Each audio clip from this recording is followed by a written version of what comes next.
ये बहुत बढ़िया बात इन्होंने कही मेरे बारे में, मेरे सम्मान में, कि मैं शब्द से अर्थ निकालता हूँ, शब्दों से अर्थ निकाल लेता हूँ, अलग अलग अर्थ निकाल लेता हूँ। ऐसा करने की ज़रूरत पड़ती नहीं है। जब माइक पे खड़े होते हैं तो फिर हम ही सबसे बड़े होते हैं।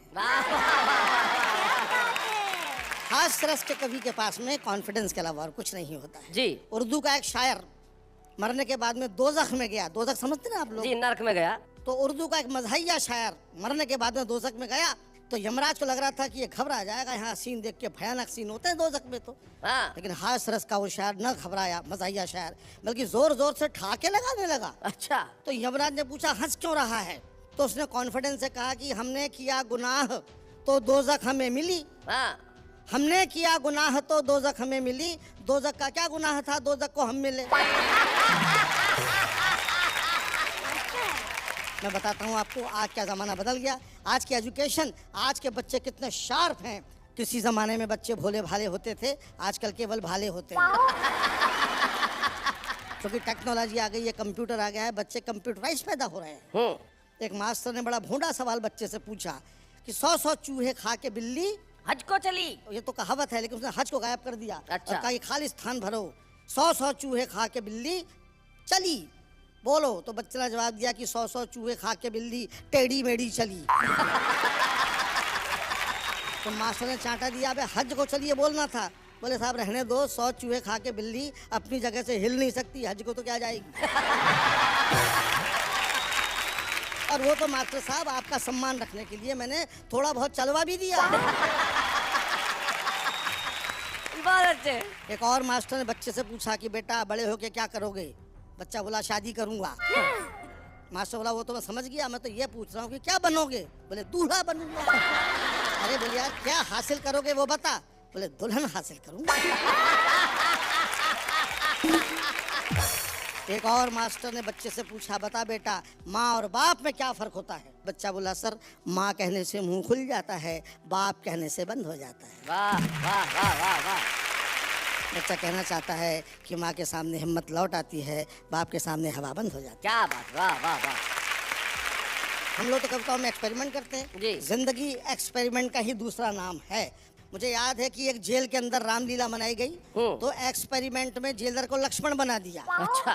दूसरे दिन जेलर जो लक्ष्मण बना था सस्पेंड होके रो रहा था। किसी ने पूछा क्या हुआ? बोले जिस कैदी को हनुमान बनाया था वो बूटी लेके लौटा ही नहीं।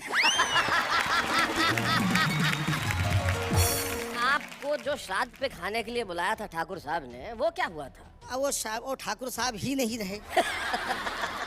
इन्होंने याद दिलाया है साहब, मैं भी ब्राह्मण हूँ, ग्वालियर में मेरी भी अच्छी रेपुटेशन है। अच्छा। श्राद्ध पक्ष में मैं काफी ओवर बुक हो जाता हूँ। एक ठाकुर साहब मेरे पड़ोस में रहते हैं, श्राद्ध पक्ष में आए, बोले चौबे जी मेरे पिताजी का श्राद्ध है, आपको खाना खाने आना है। मैंने कहा ठाकुर साहब मैं श्राद्ध का नहीं श्रद्धा का खाता हूँ। क्या बात है, वाह वाह वाह वाह वाह, बहुत अच्छे। समझा नहीं? बोले क्या मतलब? मैं कहा जब तेरे पिताजी जिंदा थे तब कभी क्यों नहीं बुलाया? तब कभी नाश्ते पे भी नहीं बुलाया, मरने के बाद में डायरेक्ट लंच पे बुला रहा है। मैं तेरे पिताजी का एजेंट हूँ क्या? मैंने कहा मैं तो नहीं आ रहा। तो ठाकुर बुरा मान गया, बोले नहीं आओगे तो अगले साल तुम्हारा ही मनेगा। इस बात से मैं टेंशन में आ गया। मैं उसके पिता के साथ में खाना खाने गया, पालती मार के बैठा, 3 घंटे तक नॉन स्टॉप खाया। अच्छा। ठाकुर भी मेरी क्षमता देख करके ऊब गया, बोला बीच में पानी तो पी लो। मैंने भी कह दिया बीच आने तो दे। ठाकुर ऐसा भागा फिर नहीं दिखा।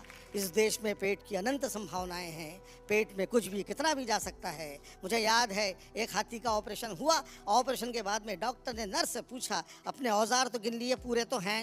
नर्स बोली डॉक्टर साहब औजार तो पूरे हैं मगर छोटे वाले डॉक्टर साहब नहीं दिख रहे। तो ये जो मेरा फूला हुआ पेट आप देख रहे हैं, ये खाने के मारे नहीं मस्ती के मारे फूला हुआ है। लोग समझते हैं बहुत ज़्यादा खाता हूँ, यकीन कीजिए मैं बहुत कम खाता हूँ। लोगों के गम खाता हूँ, हिंदुस्तान की हालत पर रहम खाता हूँ। आप मेरा भरोसा करें तो मैं आपकी कसम खाता हूँ। क्या बात, वाह वाह वाह वाह वाह। आज का ये एपिसोड चूंकि यात्राओं को लेकर के है, जिंदगी में तमाम यात्राएं अलग अलग प्रकार की होती हैं। एक यात्रा मैं भी आपको एक यात्रा पे ले चलता हूँ, एक अनोखी यात्रा पे। ओहो। साइंस कहता है कि मरने के बाद में 2 घंटे बाद दिमाग कोलैप्स होता है, दिल तुरंत कोलैप्स होता है, इसलिए आदमी मर जाता है। जी। मेरे मरने के बाद में क्या हुआ जो कुछ मैंने देखा वो फैंटेसी आप मेरी आंखों से, मेरी जबान से सुनिए। जी सुनाइए। हम अपनी शव यात्रा का आनंद ले रहे थे, लोग हमें ऊपर से कंधा और अंदर से गालियां दे रहे थे। एक धीरे से बोला, साला क्या भारी है। दूसरा बोला, भाई साहब ट्रक की सवारी है। अच्छा। और ट्रक ने भी मना कर दिया तो हमारे कंधों पे जा रही है। एक हमारे ऑफिस का मित्र बोला कि इसे मरना ही था तो संडे को मरता, कहाँ मंडे को मर गया बेदर्दी, कमबख्त एक ही तो छुट्टी बची थी, कमबख्त ने उसकी भी हत्या कर दी। क्या बात, वाह वाह वाह वाह वाह। एक और बोला कि हाँ यार काम तो हमारा भी लटक गया, आज बिजली का बिल जमा करने की लास्ट डेट थी तो यहाँ पर अटक गया, अब कल जो पेनल्टी भरना पड़ेगा उसका पैसा क्या इसका बाप देगा। एक नवविवाहित मित्र बोला कि तुम्हारा काम भी कोई काम था, हमारी तो सोचो, हमारा तो बीवी के साथ हनीमून का प्रोग्राम था। अब पहाड़ों और घाटियों का सुख छोड़ के धूप में खड़े हैं, जेब में एयर कंडीशन के 2 टिकट बेकार पड़े। क्या बात है, वाह वाह वाह वाह। एक मित्र जो वाकई दुखी हो रहा था, बेचारा फूट फूट के रो रहा था, उससे किसी ने पूछा, क्या तेरा मरने वाले से इतना प्रेम था जो उसके लिए थोक में आंसू बहा रहा है। वो बोला, मरने वाले को मारो गोली भाई साहब, हमको तो अपना 100 रुपए का नोट याद आ रहा है। अच्छा हमने अपने बाप से लेके दिया था और अभी तो उसका ब्याज भी नहीं लिया था कि ये इंटरवल भी मर गया। अच्छा। साला हमारे लिए कितना टेंशन कर गया। अब तुम हमारे बाप को नहीं जानते, इतना कंजूस है कि लोग हमको उसका बेटा ही नहीं मानते। अब बताओ, ऐसी लड़की में ये मर लिया, अब हम अपने बाप को क्या मुंह दिखाएंगे, उनको पता चलेगा तो 100 रुपए के लिए हमको बेच आएंगे। क्या बात है, वाह वाह वाह। तभी हमारे मोहल्ले का कुल्फी वाला आगे आया और उसने अपना कंधा जैसे ही हमारी अर्थी को लगाया, कमबख्त के मुंह से आवाज आई, ठंडी मीठी बर्फ मलाई।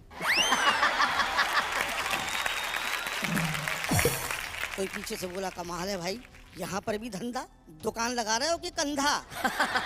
वो बोला, क्षमा करें, मुंह से निकल गया तो क्या करें, ऐसा नहीं कि मैं शव यात्रा के कायदे कानून नहीं जानता, मगर कमबख्त इस मुंह को क्या करूं जो नहीं मानता। जैसे ही कोई वजनदार सामान कंधे पर आता है, मुंह से बर्फ मलाई पहले निकल जाती है। क्या बात है, वाह वाह।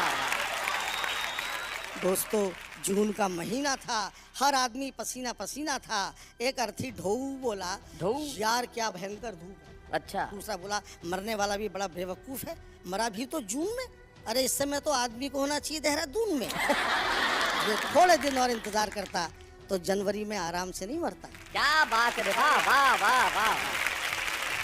अपन भी जल्दी से घर भाग लेते, जितनी देर बैठते सर्दी में आग तो ताप लेते। हाय हाय हाय हाय भाई, क्या बात है, वाह वाह वाह वाह। बहुत भला मरने के लिए जून का महीना कितना बोर है। कोई बोला कि हाँ यार, सर्दियों में मरने का मजा ही कुछ और है।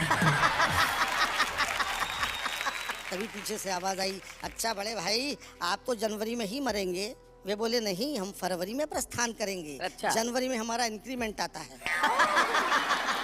भला हिंदुस्तानी कर्मचारी भी कहीं अपनी वेतन वृद्धि छोड़ के जाता है? क्या बात। तभी शायद किसी को श्मशान दिखा, वो मारे प्रसन्नता के चीखा कि राम नाम सत्य है। एक अधमरा बोला कि भैया दरअसल मर तो हम रहे हैं, मुर्दा तो साला अपनी जगह मस्त है, मस्त है भाई, क्या बात है।